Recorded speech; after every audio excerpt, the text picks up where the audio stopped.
Thank you, Chairman. Mr. Secretary, I want to go in a little bit different direction. Timothy Parlatore served as your private attorney, correct? Correct. And Mr. Parlatore also served as private attorney for President Trump's campaign, correct? I'm not privy to every professional position that he's held. Well, I'll help you out. He did. And you appointed Mr. Parlatore as your senior advisor, correct? He does reserve duty on behalf of the Navy. His title is senior as an advisor. You gave him that title, correct? And I would count him as very much an advisor of mine. The hearing room went silent the moment Representative Jason Crow placed the first set of documents on the table and looked directly at Pete Hegseth. What followed was not a routine exchange. It was a public dismantling. Crow's questions were precise, the evidence was dated, and Hegseth's answers collapsed under the weight of his own prior statements and the paper trail that contradicted them. Cameras captured every shift in expression as the former television personality and high-profile Trump ally found himself unable to explain a series of actions that appeared to have been taken without the knowledge or approval of the president he claimed to serve. Crow did not raise his voice. He did not need to. He opened a binder and began reading. Mr. has only begun. Hegseth, you have repeatedly presented yourself as a loyal executor of the president's directives. These communications show you initiating contacts, circulating proposals, and coordinating with outside parties on matters of military posture and public messaging without any recorded authorization from the White House. Explain the discrepancy. Hegseth leaned forward, jaw tight. This is a selective presentation of routine discussions. Everything I did was consistent with the administration's goals. Crow turned the page.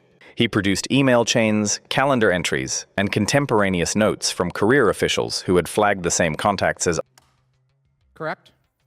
Tim Parlatore has been a long-term friend. He's a great patriot. He travels with you. That's not what I asked. I reclaim my time. He travels with you, doesn't he? He travels with you, doesn't he? Correct?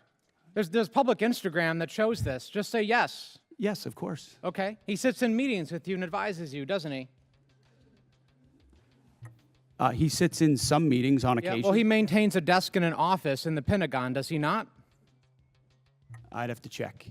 You don't know? It's a big Pentagon. You directly commissioned Mr. Parlatore in the Naval Reserve as a Navy commander in March 2025, did you not? I was very proud to do so.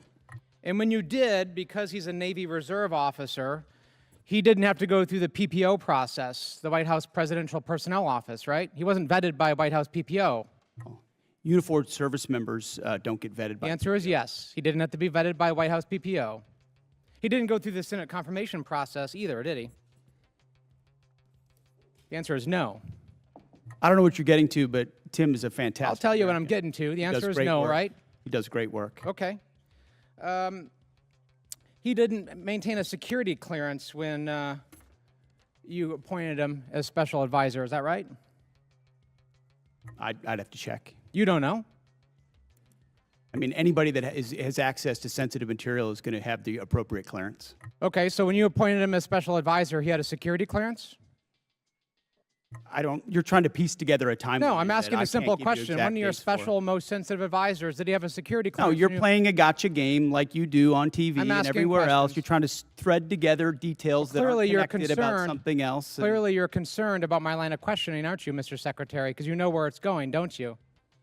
I think you do. So, does Mr. Parlatore represent foreign governments? He has a private law practice, does he not? From what I understand of his law practice, he does a lot of great work for service members in the military and other. He maintains a private law practice. Does he represent foreign governments or foreign persons in that private law practice? I don't know. You don't know. Somebody who's sitting in your meetings, a special advisor, you don't know. Does he represent any senior officers who are currently under consideration for promotion by you or your office? The only person that makes determinations about senior officers is me. Answer the question. Does he represent senior officers who are under consideration for promotion by you? No, I'm the one that makes decisions about choosing. Does he represent them, Mr. Secretary? Does he represent them? He doesn't represent anyone. He's a legal advisor and always has been. But he has clients, does he not? He's a legal advisor to me on reserve duty, and he always has been, and he does a fantastic job. Is it true that Mr. Parlatore was removed? I reclaim my time. Is it true that Mr. Parlatore was removed from an investigation by the White House last year? I don't know what you're referring to, but not that I'm aware of. You're not aware of it. Was it true that you were also removed from that same investigation? The answer is yes. No, not that I'm aware of. You're not aware of it. That's interesting.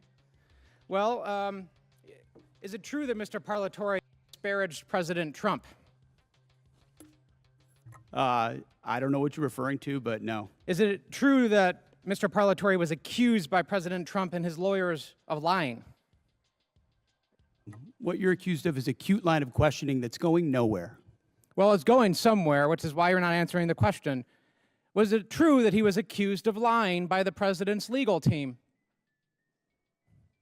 I'm not familiar to. You'd have to give me the context. Well, it's right of that here. article, You want to look at the statement from President anybody Trump's could blow legal up team? a quote and claim it says something, and that's what you're doing in a little stunt. Secretary Hegseth, what I'm really concerned about is you purport to have unfaltering loyalty to President Trump, and yet you are continuously going. Oh, you care a lot about President Trump, don't you? You are This going is a behind his cute waste back of your 5 and minutes. appointing A people. huge, I reclaim cute my time. waste of your 5 minutes that I led reclaim nowhere. my time. You are not repeatedly pass go, going do not behind the collect president. Unauthorized. The timestamps were clear. The language was direct. Hegseth's earlier public claims of seamless coordination with the president could not be reconciled with the record now in front of the committee. The humiliation began in the gap between those claims and the documents. Crow walked through each exhibit methodically. One set of messages showed Hegseth pressing for a public statement on a sensitive defense matter days before any formal White House guidance had been issued. Another set captured him discussing the framing of that statement with individuals outside the official chain of command. Career staff had raised concerns in real time. Those concerns were overridden. Hegseth last 20 hours. Trump naming former Congresswoman Tulsi Gabbard to be his director of national intelligence, a former Democrat Fox News figure. And as we have been talking about, he just named Congressman Matt Gaetz to be his pick for Attorney General and to lead what is, by most measures, the biggest employer in the country, if not the world, with nearly 3 million employees and a presence in more than 51 countries, the bulwark of American national security and America's commitments to our allies. Donald Trump has chosen another Fox News fixture for that job. Pete Hegseth is a decorated Army veteran, but he's probably best known, as CNN reports, for, quote, putting on a show specifically for Trump, quote unquote, on Trump's favorite network, Fox News, on the weekends, and for his contempt for anything seen as woke. He will be the defense secretary if he is confirmed. Here's some of what he has said over the years on Fox and on social media, where he hawks so-called anti-woke products. I'm straight up just saying we should not have women in combat roles. And then, whatever the standards, whatever the combat standards were, say, in, 1995, let's just make those the standards. I have friends who've texted me who are not very political saying, I'm coming to Washington, D.C. today because I can't handle what's happening in my country. These folks on the lawn, and there were more than I'd ever seen, these are not conspiracy theorists motivated just by lies. That's a bunch of nonsense that people want to tell us. These are people that understand first principles. They love freedom and they love free markets. I'm reminded about the hole that was on my wall when I got rid of my Harvard degree. Thankfully, I replaced it with an honorary gunsmithing program degree from the Pennsylvania Gunsmith School. I don't think I've washed my hands for 10 years. Really, I don't really wash my hands ever. Help me! No, I inoculate myself. It's just not, germs are not a real thing. I can't see them, therefore they're not real. So totally anti-woke. They're not going for any of that garbage. And I need to show you their product one more time. It's a grenade. Caliber Coffee. What's their motto? Faith, family, firearms, coffee. It's veteran-owned and damn good. Freedom. Freedom. Freedom. Hegseth is someone who's had Donald Trump's ear for a very long time. Washington Post reports this, quote, Hegseth was a key player, for instance, in convincing the then president to intervene in the war crimes cases of 3 U.S. service members in 2019. That effort led to pardons for 2 Army officers, Matthew L. Goldston and Clint Lawrence, in separate murder cases, and a redemption of sorts for Navy SEAL Edward Gallagher, who had seen his rank reduced after a military jury acquitted him of murder charges, but found him guilty of posing for a photograph with a corpse. Using his platform on Fox News, Hegseth lobbied repeatedly on behalf of the 3 men, even as platoon members serving under Lawrence and Gallagher described the killings as cold-blooded and unnecessary. One squad leader in their platoon called it, quote, straight murder. Trump dropped charges against Goldston, pardoned Lawrence, and reversed Gallagher's demotion. Now the nomination of Pete Hegseth is setting off alarm bells at the Pentagon. Politico reporting this, quote, national security officials and defense analysts had braced for surprises from Trump after experiencing his first 4 years in office. But even grading on that curve, they say the announcement of Pete Hegseth caught them totally off guard. Trump puts the highest value on loyalty. That's Eric Edelman saying that, who served as the Pentagon's top policy official during the Bush administration. Quote, it appears that one of the main criteria that's being used is how well do people defend Donald Trump on television? One assessment was more blunt. Who the F is this guy, said a defense industry lobbyist who spoke anonymously, to be candid. Its prior testimony had described the process as orderly and fully aligned with presidential direction. The internal record told a different story. Legal observers watching the feed described the sequence as a slow, public erosion of credibility. When an official who has built a public identity around loyalty is shown to have operated on a parallel track, the damage is not limited to one hearing. It reaches the broader narrative the administration has tried to maintain. Crow made that point without embellishment. You told the public and this committee that every significant step was taken with the president's knowledge. These records show steps taken first and reported later, if at all. Which version should stand? Hegseth attempted to reframe the inquiry as an attack on the administration. Secretary Hegseth, we have a lot of things in common. In fact, our careers started the same way. We were both infantry officers. We were both platoon leaders. We both deployed our platoons to combat in a counterinsurgency environment.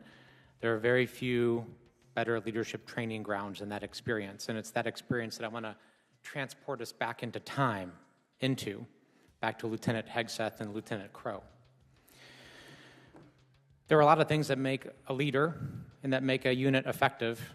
Would you say that unit cohesion is important?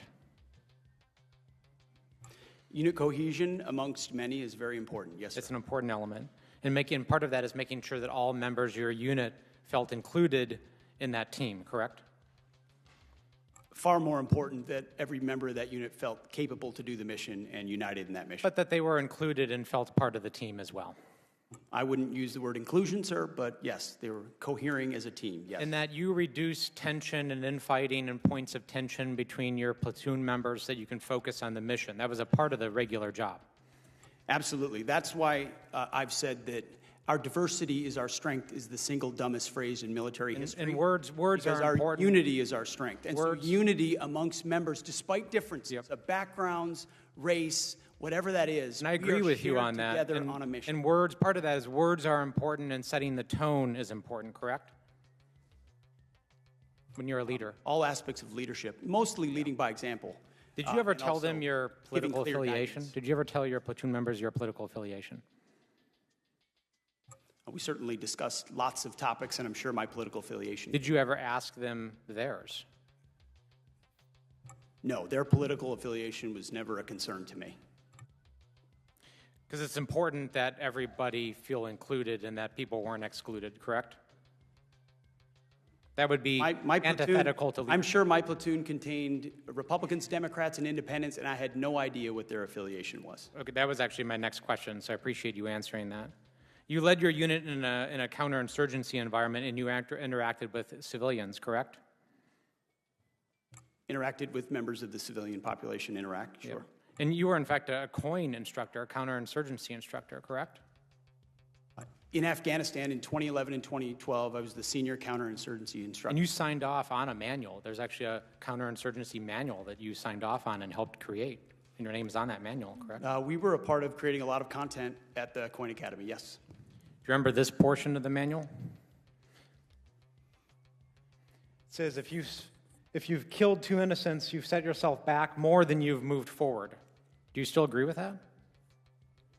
I would have to take a look at the manual, but obviously no one in warfare is seeking to kill innocents. Okay.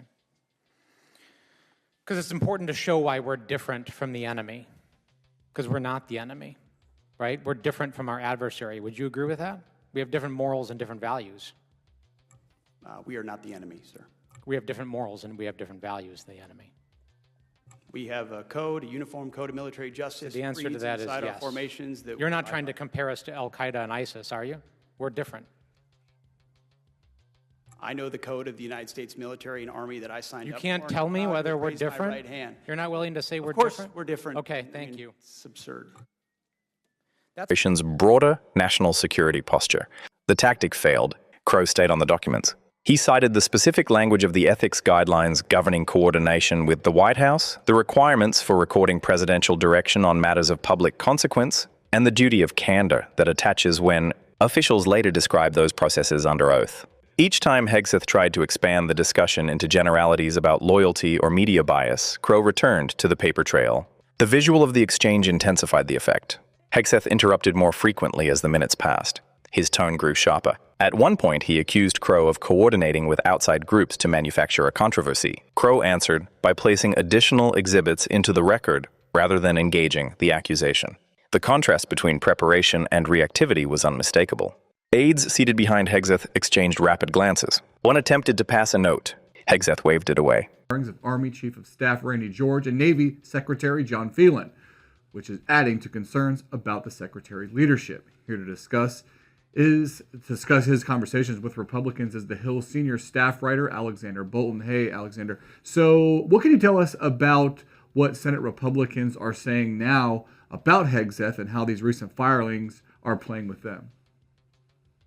Well, I got a mix of reaction from Republicans on Capitol Hill, both on the record and on condition of anonymity. And Republicans who are particularly close with the military, the Pentagon, with the non-political military leadership are upset about what they see as the turmoil, or one Republican senator said to me, the hollowing out of leadership at the Pentagon. And specifically, Randy George, the Army Chief of Staff, was very popular, not just within the military circles, but with senators, Republican senators on Capitol Hill, as well as Democratic senators.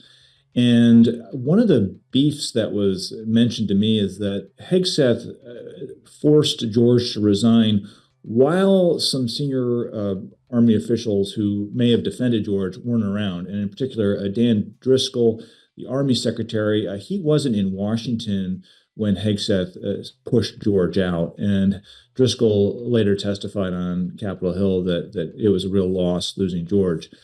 Phelan is another senior official. He's the former Navy Secretary. He was just straight out fired. And there's even reporting by other publications that, Phelan, couldn't believe it that it was coming from Trump, even challenged Hegseth's call to fire him.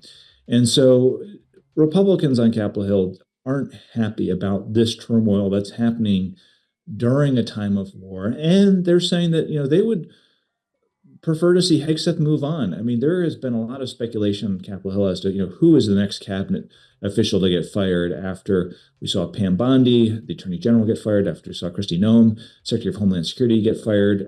Some folks think that the Director of National Intelligence, Tulsi Gabbard, is in the hot seat. But I think Hegseth, while he seems to have Trump's confidence, he is making some enemies on Capitol Hill, particularly among Republicans who have these longstanding relationships with the non-political senior military leadership, and they aren't happy about these firings. Do the Republicans that you speak with have an idea of why these military leaders have been targeted?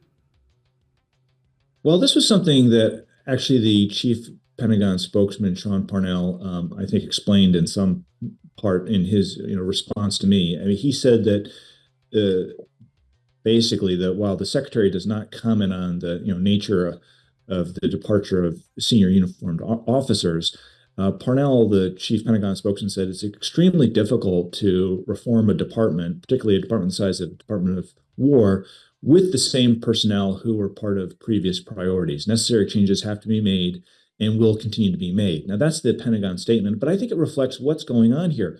Hegseth wants to reform the Department of War, Department of Defense. It's a huge job, and these senior officials, they've they've been in the service for decades in some cases, and they like to do things the old way. I think that's the explanation come from the administration. I think when you talk to Republicans as to what they think is going on, they view this as, I think, a power trip on Hegseth. Further details emerged about the scope of the contacts. Crow introduced communications that appeared to show Hegseth discussing the timing of certain public remarks in ways that could shape media coverage before any formal decision had been reached at the White House. Career officials had flagged the discussions as problematic. Those flags were set aside. Hegseth's earlier public statements had presented the process as tightly controlled and fully transparent to the president. The internal record contradicted that presentation. The institutional stakes continued to rise. When senior figures claim to speak with the full authority of the administration, the public and the institutions that interact with that administration rely on the accuracy of those claims. Documented gaps between the public narrative and the contemporaneous record undermine that reliance. Crow made the point directly. This is not a disagreement over policy. This is a question of whether the president was kept fully informed of actions taken in his name. Public reaction moved quickly once the clips began circulating. Viewers saw a high-profile ally of the president reduced to defensive, incomplete answers under sustained questioning. Independent commentators noted that the optics of the confrontation would be difficult to reverse. Political allies of Hegseth issued statements dismissing the hearing as theater. The documents made the dismissal less persuasive. The contradictions were specific, dated, and supported by multiple sources. Correct. And Mr. Parlatore also served as private attorney for President Trump's campaign, correct? I'm not privy to every professional position that he's held. Well, I'll help you out. He did. And you appointed Mr. Parlatore as your senior advisor, correct? He does reserve duty on behalf of the Navy. His title is senior as an advisor. You gave him that title, correct? And I would count him as very much an advisor of mine. Yep. He travels with you, correct? Tim Parlatore has been a long-term friend. He's a great patriot. He travels with you. That's not what I asked. I reclaim my time. He travels with you, doesn't he? He travels with you, doesn't he? Correct? There's public Instagram that shows this. Just say yes. Yes, of course. Okay. He sits in meetings with you and advises you, doesn't he? He sits in some meetings on occasion. Yeah, well, he maintains a desk in an office in the Pentagon, does he not? I'd have to check. You don't know? It's a big Pentagon. You directly commissioned Mr. Parlatore in the Naval Reserve as a Navy commander in March 2025, did you not? I was very proud to do so. And when you did, because he's a Navy Reserve officer, he didn't have to go through the PPO process, the White House Presidential Personnel Office, right? He wasn't vetted by a White House PPO. Uniformed service members don't get vetted by the answer is yes. He didn't have to be vetted by a White House PPO. He didn't go through the Senate confirmation process either, did he? The answer is no. I don't know what you're getting to, but Tim is a fantastic. I'll tell you what I'm getting to. The answer is no, right? He does great work. Okay. He didn't maintain a security clearance when you appointed him as special advisor. Is that right? I'd have to check. You don't know? I mean, anybody that has access to sensitive material is going to have the appropriate clearance. Okay, so when you appointed him as special advisor, he had a security clearance? You're trying to piece together a timeline. No, I'm asking a simple question. One of your special, most sensitive advisors, did he have a security clearance? No, you're playing a gotcha game like you do on TV and everywhere else. You're trying to thread together details that are connected about something else. Clearly, you're concerned about my line of questioning, aren't you, Mr. Secretary? Because you know where it's going, don't you? I think you do.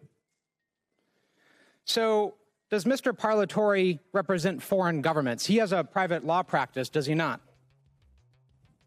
From what I understand of his law practice, he does a lot of great work for service members in the military and other. He maintains a private law practice. Does he represent foreign governments or foreign persons in that private law practice? I don't know. You don't know. Somebody who's sitting in your meetings, a special advisor, you don't know. Does he represent any senior officers who are currently under consideration for promotion by you or your office? The only person that makes determinations about senior officers. Additional accounts from career staff began to surface in the hours after the hearing. Those accounts described an environment in which certain initiatives were understood to carry political weight, even when formal authorization remained incomplete. The accounts aligned with the exhibits Crow had already placed on the record. The consistency across sources strengthened the overall picture. Crow refused to let the focus drift. He returned repeatedly to the central problem: claims of seamless coordination that could not withstand scrutiny once the underlying communications were examined. "You built a public identity around loyalty and alignment," he said. These records show parallel activity that was not fully disclosed. The public deserves an accurate account. Hegseth's answers grew shorter and more repetitive. He insisted the contacts were routine. He insisted the president had been informed in substance, if not in every detail. Crow produced the specific gaps in the paper trail. The gaps remained. The humiliation deepened with each unresolved contradiction. By the time the gavel fell, the damage was done. Hegseth left the room under a cloud of documented inconsistencies. The transcript would become part of the permanent record. Portions of it were already about cohesion, making sure that people were included, that we didn't ask people's political affiliation, that we interacted respectfully with civilian populations, that what a leader says matters, that the tone you set matters, that we are not the enemy, that we are different from them, we lead differently, we have different morals. How can I reconcile that experience and those lessons learned from Lieutenant Hegseth to now Secretary Hegseth, where you say things like what you just saw here, making us equivalent on the same standards as our adversaries, doing the same things that ISIS and Al-Qaeda would do? How can you possibly reconcile that? I can't. And just the other day down at Fort Bragg in our beloved 82nd Airborne Division, sitting there while we politicize the military and pull our paratroopers into politics, booing elected officials, booing politicians with whom you disagree. It's antithetical to our values, and you, sir, have changed. Time's expired. Well, if you're trying to compare this war to the Iraq I'm just asking war, you, which do you think the it was president hard or was the first feckless? one to call a stupid war, then it's a false comparison. Okay, well, probably a good idea to ask tough questions. So let me just ask you a few questions. Did you advise the president that we should attack Iran? We were, first of all, in this position in the cabinet, we never talk about what we would advise the president to do or not. Do you think the president or you deserve more? I've been in every meeting. I understand with that, the chairman Mr. and everybody else as those Secretary, I'm asking decisions the were questions. made, and he got every perspective possible when it came. I'm just asking what your perspective is. Are you afraid to take ownership of this? Do you think it was a good idea or not? As I've consulted the president, do I think it's a good idea to confront a nuclear bomb To start this in the war. hands of the? Imagine what the world would look like right now if Iran had a nuclear weapon. Okay, so let's just imagine. Which, by the way, if every they other had one, every which the previous Obama deal was administration, going to allow them, including to do, the first Trump administration, they had one. prevented them from having a nuclear weapon. So, listen, how is this war going? Do you think we're winning? Militarily on the battlefield, it's been an astounding military success. No, but are we winning the war? Absolutely. Okay, so do you call Iran closing the Strait of Hormuz winning? Well, I would say the blockade that we hold that doesn't allow anything to come in or out of Iranian ports. Okay, so always we blockaded their blockade. Use. So they blockaded us, and then we blockaded their blockade. That's like saying, "Tag, you're it." Or if President Madison had said, "Well, the British just burned down Washington, but don't worry, we're going to burn it down as well." Chairman Kaine, did the military have plans for the idea that Iran might blockade the strait? Sure. Thanks for the question.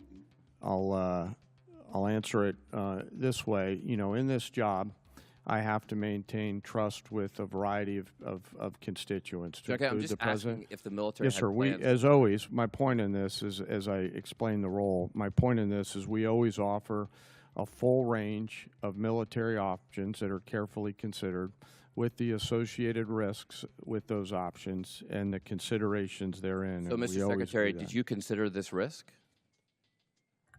Of course. Already being reviewed by observers tracking the administration's internal cohesion. The risk that the episode would be cited in future debates over the reliability of official statements was real. This confrontation illustrated a larger pattern. Senior figures who advance sweeping claims about loyalty and alignment have repeatedly found those claims tested against contemporaneous records once those records surface under sustained questioning. In this instance, the test was public, detailed, and unforgiving. The result was a clear and sustained humiliation. The consequences will not be limited to one afternoon of testimony. Document production demands will intensify.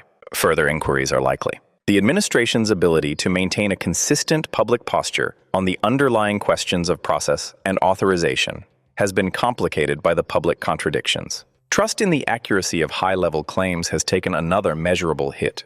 Crow's performance demonstrated the continuing power of preparation and precision. He entered the room with organized evidence and a clear theory of the case. He did not allow the witness to control the narrative. He returned again and likely be that purge of Pentagon top brass. Here's what he said on a podcast 6 days ago. You got to fire the chairman of the Joint Chiefs, and you got to fire this. I mean, obviously, you're going to bring in a new Secretary of Defense, but any general that was involved, general, admiral, whatever that was involved in any of the DEI woke it's got to go. Gotta go. The future of the United States military on the line as Donald Trump nominates a Fox News weekend morning show host to be the Secretary of Defense is where we begin the hour. Retired four-star Army General and MSNBC military analyst Barry McCaffrey's here, plus retired U.S. Marine Corps Lieutenant Colonel, founder of the Democratic Majority Action PAC, Amy McGrath is here, and the president of Media Matters for America, Angelo Carasone, is here. With me at the table, host of the Independent Americans podcast, founder and CEO of Independent Veterans of America, Paul Rieckhoff is here. Paul, I'm going to start with you because you predicted some of these moves earlier this week. Did you have an inside line, or how did you know? No, but I know Pete Hegseth, and I know his relationship with Trump. Almost everybody in the veterans community knows him and knows how close he is to Trump because he talks about it all the time. I would have predicted him for press secretary maybe, or maybe even chief of staff. They might have tried to put him in at VA secretary, but this is a very, very radical and bold move. And I think it's a reflection of Hegseth's loyalty to Trump more than anything else. Hegseth is a very effective culture warrior. He's very good at communications and at the religious war and at the political war, but he is the most unqualified candidate for this position in the history of America. He is so underqualified that from the moment the news broke, my phone, and I'm sure McCaffrey's and everybody else's phones blew up with everybody saying, Whiskey Tango Foxtrot, is this serious? The opportunity for him to do damage is really, really profound. And we're talking about a guy who says he wants no women in the military, he wants to remove all diversity initiatives, he wants to fire all the senior leadership at the department that used to be called Department of War. This is the Pentagon with 2.7 million employees, the most diverse workforce on the planet. This is very dangerous, but it's also on strategy because Trump, I'd ask everybody to take a big, deep breath. Trump is throwing like a giant flash grenade into America. He wants to disorient people. He wants to flood the zone. And we all need to take a big, deep breath and recognize the threat for what it is. Don't dismiss all these videos because Hegseth could very well be the Secretary of Defense. And we as a country have to think about putting up those guardrails because this is what it looks like when there's no guardrails. Well, and I guess the only thing I would say is he will be the Secretary of Defense if people think Senate Republicans are a bulwark against anything. I don't. And I mean, I've said this publicly. I'm not counting on the Democrats either. I mean, that's what we see now. I mean, Trump has the opportunity to run the table. And I think, voices that we've heard over the last couple of months may not even resonate. So now you're, again, talking about people inside the Pentagon. After they try to execute a purge, you're going to have the very foundation of the fabric of our country trying to hold the line. Trump's going for the Pentagon first because it's the Pentagon that stopped him last time, right? This is where again, to the specific claims that could not withstand scrutiny. That discipline produced a result that pure political rhetoric rarely achieves. As the administration continues its work on related national security and public messaging questions, the quality of the internal coordination remains critical. Today's hearing raised legitimate and documented questions about that quality. Those questions will not vanish simply because the cameras have moved on to the next story. The record of the exchange is now fixed. The contradictions are on paper. The humiliation is public. And the institutional implications continue to unfold. The exchange also highlighted the personal cost of the gap between public image and private record. Hegseth had spent years cultivating an identity as a reliable defender of the president's agenda. The documents forced a different assessment, again, to the specific claims that could not withstand scrutiny. That discipline produced a result that pure political rhetoric rarely achieves. As the administration continues its work on related national security and public messaging questions, the quality of the internal coordination remains critical. Today's hearing raised legitimate and documented questions about that quality. Those questions will not vanish simply. With this? You're talking about a prospective future battleship, which we welcome in the fleet. Okay, so you're supportive of the battleships? Yes, sir. Okay. How much has Iran profited from your administration lifting the sanctions on Iran when you started this war? I can tell you Iran is financially devastated right now. Okay, well, in conjunction with the they've Treasury earned about and $14 billion. Operation Economic Fury. They're at a point where between the blockade and what we've done to them militarily, remember, they don't have a Navy. They can't contest the blockade. Okay. Between what we've done to them militarily and financially, they're at a place $14 billion? They have very few options. How many Chinese missiles can they buy for $14 billion? Does that sound like winning? They're not. We're ensuring, and they're not buying Chinese missiles. Okay. You know, at the end of the day, this also has a cost to us. If let's say this war costs $100 billion, I mean, you've already said, give us more time. It's only been 2 months. It could go on for 20 years like Iraq and Afghanistan. Let's just say it costs $100 billion. What is that to the average American taxpayer? Do you have any idea? Well, unlike foolish previous administrations, it won't go on. No, I'm just asking for years and decades. But let's just say sitting it's $100 in this billion. position, it's hard to imagine how you know we've allowed those things to happen. You were a part you of know that the war. Answer to that? So was I. I'm just asking if you know what your war costs the average American taxpayer. What is the cost of Iran having a nuclear weapon that they wield? I'm just asking if you know the cost of the average American taxpayer. I'm taxpayer. asking you what the cost would be of that. So for the American taxpayers out there, my constituents, some of the constituents you wanted to represent in Minnesota, I'm just wondering if they have an extra $600 lying around to pay for your war. I think that's just a question that we ought to ask. Now, quickly, on March 13th in a press conference, you said we will give them no quarter, no mercy. In order for no quarter or no survivors is a war crime under the Geneva Conventions. You understand that's murder. Do you stand by that statement? The Department of War fights to win, and we ensure that our warfighters have the rules of engagement necessary to be as effective as humanly possible. Okay, so just to be clear, you called Democratic members of Congress to be tried for sedition for reminding our troops to follow the law. But when you tell them to commit a war crime, you stand by yourself. For insinuating into the open. When the paper trail shows parallel activity that was not fully disclosed, the claim of unbroken loyalty becomes harder to sustain. The public saw that difficulty in real time. Further scrutiny is already underway.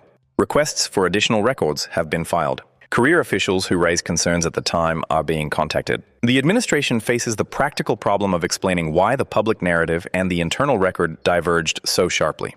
Those explanations will be tested against the same documents that Crow placed on the record.